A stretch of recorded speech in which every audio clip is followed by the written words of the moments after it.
Amados de Deus, que alegria estar outra vez aqui em contato com você através deste programa. O nosso objetivo é anunciar o Evangelho, a boa notícia do Deus que se fez gente, o Deus que habitou entre nós e, por graça, Ele pode habitar em nós. Nós podemos ser morada de Deus. E você pode ser um aliado nosso. Os links, os endereços estão aí na tela da sua TV e nós contamos com a sua participação, com a sua oração, com a divulgação e colaboração para que esse programa se mantenha e seja disseminado para um público cada vez maior, para atingir aquelas pessoas que são carentes da suficiência da graça de Deus. Nós vamos ter um pequeno intervalo e logo, logo nós estaremos de volta.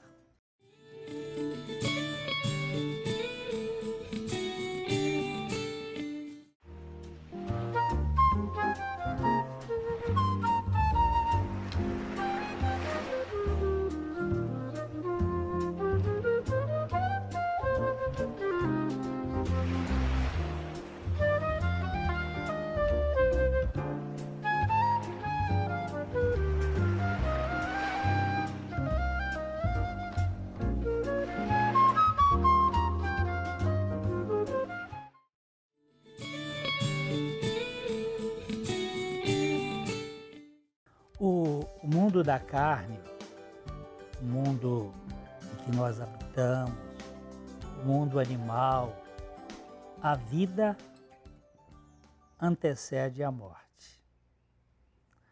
Nós nascemos para morrer. A morte faz parte do pacote da vida. Já nascemos com ela atrelada ao nosso corpo. No âmbito da vida cristã, a morte precede a vida. Só nasce espiritualmente a pessoa que morre primeiro em Cristo. A cruz antecede a ressurreição. A morte antecede a vida. Se alguém nascer neste planeta, ela terá que morrer um dia. A vida da carne, por causa do pecado, encontra-se destinada à morte. Ninguém nasce para viver. Embora todos vivam aqui e vivem para morrer. Além do que, sem a morte da carnalidade, da vida carnal, não haverá vida espiritual. Por isso, o espírito da cruz, que a gente trabalha isto dentro de uma perspectiva da eternidade, vem antes da criação do universo. A própria Trindade vive neste princípio de cada um se interessar mais para o outro do que para si mesmo. O profeta Ezequiel, no capítulo 18, verso 20, ele diz que a alma que pecar, essa terá que morrer. O filho não levará a iniquidade do pai, nem o pai levará a iniquidade do filho. A justiça do justo ficará sobre ele, e a perversidade do perverso cairá sobre este. O fato é que não há justo, nenhum sequer, diz a palavra de Deus. A Bíblia ainda diz em Romanos capítulo 5, versículo 12, Portanto, assim como por um só homem entrou o pecado no mundo, e pelo pecado a morte. Assim também a morte passou a todos os homens, porque todos pecaram. Nós somos uma raça que está marcada pela ditadura da morte. Todos nós nascemos neste mundo de pecadores, incrédulos, egoístas, rebeldes, sem a mínima possibilidade de vencer a morte. Nascemos, portanto, na ditadura do pecado e da morte. Eu não sei fazer outra coisa desde que nasci, senão pecar. E este pecado, como nos disse o texto, a consequência deste pecado é a morte. Quando Deus, em Cristo, esvaziou-se, assumindo a natureza humana, Cristo veio ao mundo na condição de alguém sujeito à morte. Ele veio ao mundo sob os efeitos da morte. Ele não veio simplesmente para viver a vida humana, mas veio para crucificar a natureza do pecado, infestada em toda a raça de Adão. Nós somos uma raça contaminada pelo pecado e pela morte. E Cristo Jesus, o Deus homem, que veio ao mundo para assumir a humanidade caída, ele veio a fim de vencer o pecado e a morte que reinam nesta humanidade. Ele veio para destronar este poder do pecado, da rebeldia, da incredulidade, que é a característica principal do pecado. Se, ao nascermos neste mundo, estamos destinados à morte por causa do pecado, então Cristo haveria de morrer em nosso benefício para que nós pudéssemos morrer com Ele. Jesus, ao morrer na cruz, ele fez uma coisa extraordinária que foi atrair todos os pecadores a ele, tanto judeus como gentios. Ele não veio apenas para o povo judeu, ele veio para incluir naquele pacote todas as tribos, povos e nações. Aquela morte foi uma morte coletiva em favor de todos, não só em benefício, volto a dizer, do povo judeu, mas dos gentios, dos gregos. Quando os gregos vieram a Jerusalém, certa ocasião, querendo ver a Jesus, por causa da sua fama que havia se espalhado pelo mundo da época, Jesus nos diz em João, no capítulo 12, no versículo 23, é chegada a hora de ser glorificado o Filho do Homem. O que será que isto significa? É chegada a hora de ser glorificado o Filho do Homem. Aí ele passa a explicar nos versículos 24 e 25 de João capítulo 12. Em verdade vos digo, se o grão de trigo caindo na terra não morrer, fica ele só. Mas se morrer, produz muito fruto. Aí ele diz assim, quem ama a sua vida, perde-a. Mas aquele que odeia, aborrece a sua vida neste mundo, preservá-la-á para a vida eterna. Jesus mostra claramente a necessidade de sua morte para incluir a todos em seu sacrifício. Ele não é o salvador apenas de um povo, do judeu, mas ele é o salvador dos gregos, dos romanos, dos chilenos, dos brasileiros, ou de todo aquele que crê. Ele é o salvador da humanidade. Ele é o salvador que veio para buscar e salvar aquele que se havia perdido. Foi nesse pano de fundo de olhar a humanidade como um todo que ele disse em João 12, 32 e 33, e eu, quando for levantado da terra, todos atrairei a mim mesmo. Atrairei todos a mim. E a Bíblia diz assim, isto dizia, significando de que gênero de morte estava para morrer. Qual foi o gênero de morte que ele morreu? De cruz. E como é que fica a pessoa pregada na cruz? Levantada da terra. E quando ele foi levantado da terra, ele exerceu a atração. E lembre-se que os gregos disseram, queríamos ver a Jesus. É hora de ser glorificado o Filho do Homem. Quando é que foi glorificado o Filho do Homem? Quando ele veio para destronar o poder do pecado e da morte na cruz.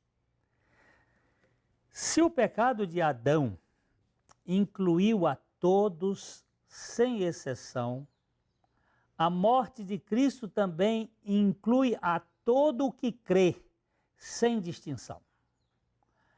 Cristo morreu em favor do seu povo, e este povo é aquele que crê de todo o coração que Jesus Cristo é o Filho de Deus. Em Adão, a humanidade morreu. Em Cristo, a humanidade ganhou uma redenção. E todo aquele que crê neste fato, sem distinção, de qualquer nação, de qualquer povo, pode receber os benefícios eternos de uma tão grande salvação. Agora a gente fica pensando, se nós fomos incluídos em Cristo, na cruz, com Cristo, nós estaremos designados à vida eterna por meio da ressurreição de Cristo. Primeiro, eu morro, isto é, eu morro com Cristo no meu íntimo, no meu ego, como o apóstolo Paulo vai dizer, eu estou crucificado com Cristo e vivo, não mais eu, mas Cristo vive em mim, a cruz e a ressurreição, exercendo uma função tremenda para tratar com a humanidade no seu pecado. A obra da salvação do ser humano encontra-se circunscrita no âmbito da morte do pecador juntamente com Cristo. Isto é fundamental que você e eu compreendamos e creiamos neste fato. Que Jesus não morreu simplesmente em nosso favor, isto é verdade, mas ele morreu para nos incluir, porque o réu, o rebelde, o criminoso, o desobediente sou eu. E quem precisava morrer de fato para viver uma vida nova sou eu. E Cristo morreu a minha morte para que eu pudesse experimentar a sua vida. A vida que ali no Jardim do Éden estava representada na árvore da vida, que o homem tinha o direito, o privilégio de comer, mas por uma rebeldia, por uma incredulidade, ele acabou comendo da árvore da ciência do bem e do mal. Nós vamos dar uma paradinha aqui e logo, logo nós voltamos para a gente continuar a pensar um pouquinho.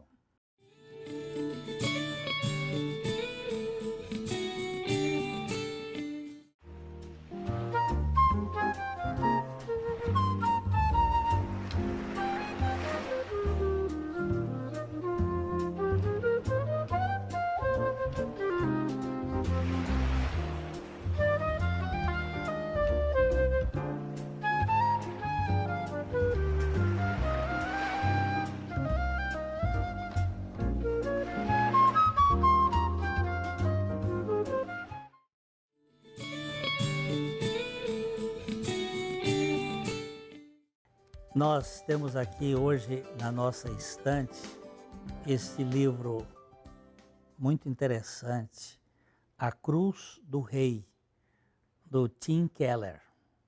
É um pastor renomado nos Estados Unidos e ele coloca este livro numa perspectiva bem interessante. Algumas pessoas, depois de 2000 anos de história, pergunta: será que alguém ainda tem alguma coisa nova para dizer a respeito da pessoa, talvez do homem mais influente que já viveu na face da Terra? E o Tim Keller acredita que sim. E ele, aqui nesse livro, ele procura mostrar a maneira como Cristo, o rei, teve que levar uma cruz. Teve que ir para o cadafalso. Teve que assumir uma posição de poder morrer. E aqui, naquilo que aparentemente alguns dizem que a cruz foi uma derrota, a cruz foi a vitória. O triunfo do rei sobre os seus inimigos. Foi lá na cruz que ele exerceu o maior poder de libertação. Então nós queremos indicar para você esse livro, que é um livro bastante valioso para a compreensão da obra de Cristo. E nós estávamos falando ainda há pouco que a obra da salvação do ser humano, ela está circunscrita exatamente neste território da morte, juntamente com Cristo. Cristo morreu pelo pecador e o incluiu no seu sacrifício, fazendo-o morrer com ele. Você tem que prestar atenção nisto. E neste caso, quando ele morreu por mim, eu morri com ele. Ele não só morreu em meu favor, mas ele me fez morrer juntamente com ele. A morte de Cristo é a minha morte. Não basta acreditar que nós morremos com Cristo. É preciso que creiamos que morremos com ele e continuamos mortos para o pecado, e Cristo é a nossa vida. Você viu que eu falei aqui, não basta acreditar. Acreditar é uma coisa assim, dar crédito a. Crer significa depender daquilo totalmente. Uma pessoa pode acreditar, eu tenho às vezes dado esse exemplo, as pessoas podem acreditar que o avião voa, mas elas não entram no avião, elas não creem que o avião voa, porque elas não se colocam dentro do avião. Jesus viveu aqui na Terra sobre os efeitos da cruz eterna. A cruz é um projeto eterno. Ele não fazia o que ele queria, mas queria o que já tinha sido determinado antes da fundação do mundo, no conselho da Trindade Divina, para resgatar o seu povo, aquele povo que a Trindade escolheu antes da fundação do mundo. Jesus viveu aqui 100% pela fé na dependência do Pai e do Espírito Santo. No Evangelho de João, no capítulo 5, no verso 30, Jesus diz assim: eu nada posso fazer de mim mesmo. Na forma por que ouço, eu julgo. E o meu juízo é justo, porque não procuro a minha própria vontade, e sim a vontade daquele que me enviou. É muito claro isso. Não é que Jesus fosse incompetente, que ele não tivesse poder, é que ele era submisso e dependente do projeto que ele veio fazer. Ele veio com um propósito de buscar o seu povo, de buscar a sua igreja, de buscar a sua noiva.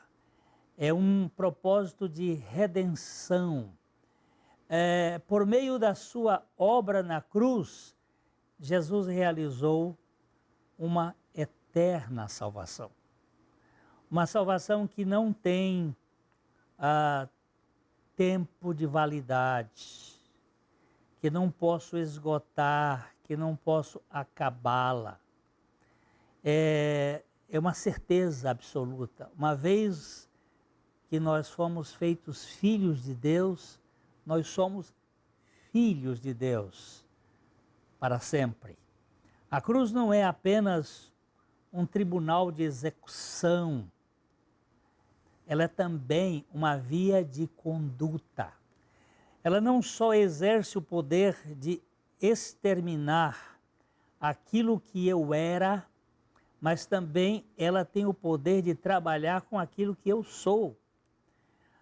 No dia a dia, como filho de Deus, porque ainda estou sujeito às tentações deste mundo, à minha natureza humana terrena, que sofre os efeitos do pecado, como Jesus sofreu aqui na terra.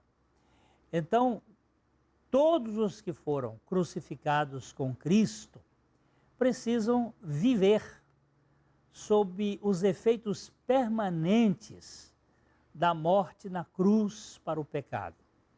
O apóstolo Paulo usa uma expressão assim, levando sempre no seu corpo a mortificação do Senhor Jesus, a fim de que a sua vida se manifeste no modo de viver de cada um que nele crê. Quando nós cremos na nossa morte com Cristo e levamos sempre no nosso corpo, no nosso modo de ser, essa mortificação do Senhor Jesus, a vida dele vai se manifestar naturalmente em nós. Na experiência de Jesus, o espírito da cruz antecede a cruz do Calvário. Jesus já viveu aqui na terra sob os efeitos da cruz, quando ele diz: eu nada faço por mim mesmo, eu dependo do Pai. A sua vida era de renúncia, de abnegação. Havia um modelo em que ele já operava nele a autocrucificação, que vinha do alto, que vinha como uma ordem divina. Nós precisamos olhar mais para o espírito da cruz em nossa experiência, porque ele precede e vem de nossa morte juntamente com Cristo. Todavia, ele se expressa no dia a dia, como o nosso estilo de vida, na qualidade de filhos de Deus, na humildade, na simplicidade, na mansidão, na maneira de ser neste mundo. Para mim, o sinal que evidencia a autenticidade do novo nascimento, de que uma pessoa nasceu de Deus, se é que há algum, não é tanto a confissão de que nós fomos crucificados com Cristo, ainda que isso seja fundamental, mas é o espírito da cruz, o espírito de humildade, agindo em nosso modo de ser, o espírito de quebrantamento, não esse espírito assim de altivez. O espírito da cruz tem a ver com o quebrantamento, com a humildade sem aquele estilo de importância, que às vezes a gente tem uma humildade, mas lá no fundo tem uma certa coisa que a gente se deprecia até para chamar a atenção. É a simplicidade sem qualquer sutileza, porque muitos até parecem simples, mas é uma simplicidade para chamar a atenção. Há um pregador inglês do século XVI, Richard Baxter, que ele dizia: a cruz precisa ser carregada. Não temos liberdade de passar por cima dela ou de evitá-la. Ela tem que se expressar em nós. Ela tem que ser manifesta em nosso modo de ser. Mas é bom não confundir carregar a cruz com levar cargas. Os fardos ou as cargas deste mundo, elas são pesadas e são pesos da existência humana. A cruz não, ela é o fim dos direitos humanos. Não é uma história de uma pessoa que tem que levar um doente, que carregar um marido bêbado, ou uma mulher problemática, que achar que isso é a cruz. Não é, isso pode ser um fardo pesado. A cruz é o fim dos nossos direitos, é sinal de morte. Quem já tomou a sua cruz não busca mais o seu currículo sob os efeitos da sua visibilidade pública. Já não procura mais, não tem mais interesse em manifestar a sua vida como alguma coisa importante. Se o espírito da cruz não agir em nós através da obra de Cristo crucificada, feito por nós, ninguém segue a Cristo de verdade.